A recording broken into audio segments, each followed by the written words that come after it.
Before I begin, I need to say something. Ever since I found out that our graduation was going to be online and that I might be recording the speech ahead of time, I've been thinking about something my good friend Clark Griswold once said to his cousin Eddie in National Lampoon's Christmas Vacation. "I can't believe you're actually standing here in my living room, Eddie. I never thought the day would come." To you all I say, I can't believe I'm actually standing here in my living room delivering my valedictorian speech. Good morning, teachers, staff, families, and friends. Thank you for joining my classmates and I on this special, albeit unusual day. You have been with us each step of the way. You were there on our first day of school. You were there when we were cramming for finals. You were there when we were ready to quit. And here you are today as we celebrate this milestone. On behalf of my classmates, I want to say thank you. We could not have done this without you. To my classmates, thank you for walking with me on this journey and making the past 4 years so memorable. I'll never forget the lunches at the fountain, dressing up for Spirit Week, or going to the lock-ins. I'll never forget the dances, hikes, the movies we saw, and the dinners we shared. I'll never forget going to Raven Up and how much fun you all made standing in a Scarowinds line for 2 hours. And I will definitely never forget covering the entire inside of our building in wrapping paper for our senior prank. For these and so many more memories, thank you. Wow. Who could have predicted all that has transpired in this, our final semester? School closures, business closures, face masks, no sports, and no toilet paper. Can you believe it? As Clark said, "Surprised, Eddie? If I woke up tomorrow with my head sewn to the carpet, I wouldn't be more surprised." Some of you know that I've been playing golf for most of my life. As we have gone through this COVID-19 experience, I have thought back to the lessons I have learned from the game.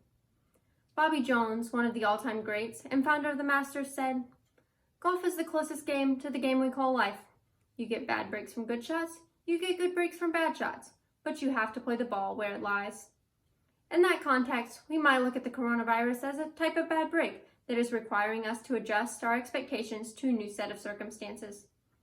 We started our year with all sorts of hopes and dreams. We look forward to prom, our senior picnic, awards nights, time with teachers and friends, and finally, being able to walk across the stage at graduation together. It's been heartbreaking watching as these and more have been postponed and canceled. The coronavirus didn't just put our golf balls in the rough, but dunked them right into the water hazard. During these 4 years, I had the honor of playing golf for the RJ Reynolds girls team. My freshman year, I finished 17th in the state. I slipped a bit my sophomore year, but coming into my junior year, I had high expectations of a strong season. These expectations were met in the regular season and regionals.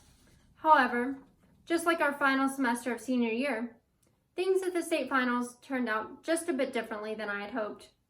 I ran into the famous Donald Ross greens at Pinehurst, which are very slick and mounded, like the back of a turtle. I would chip onto the greens, only to have the ball roll off the other side of the green, or worse, roll back to where it started. This was one of the most frustrating experiences of my life. I had my worst round in over 5 years, finishing in 48th place and leaving with my confidence severely damaged. Bruce Lansky, author, once said, "We learn so many things from golf. How to suffer, for instance. I learned this firsthand over the next several months as I completely lost my swing and my confidence. I doubted myself and wondered if I would ever cross to the other side of my slump. I wanted to quit." As with the challenge we face today in COVID-19, I had a decision to make in how I would respond to this bad break. Would I quit and give up on all the hard work, or would I keep going, play the ball as it lies, and persevere? I knew I had to keep fighting. After months of tedious practice, I began to turn a corner. My tournament performances slowly improved. I had a strong regular season in the fall, qualifying for regionals, and in fact, winning the tournament. This earned me a spot at the state championship, where I finished with a final round I will never forget, shooting 69 and breaking the school record and finishing 4th in the state. I cried as I left the course for both my junior and senior years at states. My junior year because of how short I fell of my expectations, and my senior year because of how much I had overcome. I realized how it meant so much more because of what I had gone through. It's difficult facing the challenge of COVID-19, not knowing if and when things will return to normal. It's hard watching many get sick and some even dying. It's hard watching people lose their jobs and their businesses. It's hard watching people having to stay apart from one another. And it's hard watching people fight about what we should or should not be doing in response to this crisis. But this is where the ball lies, and we are called to play it as it lies.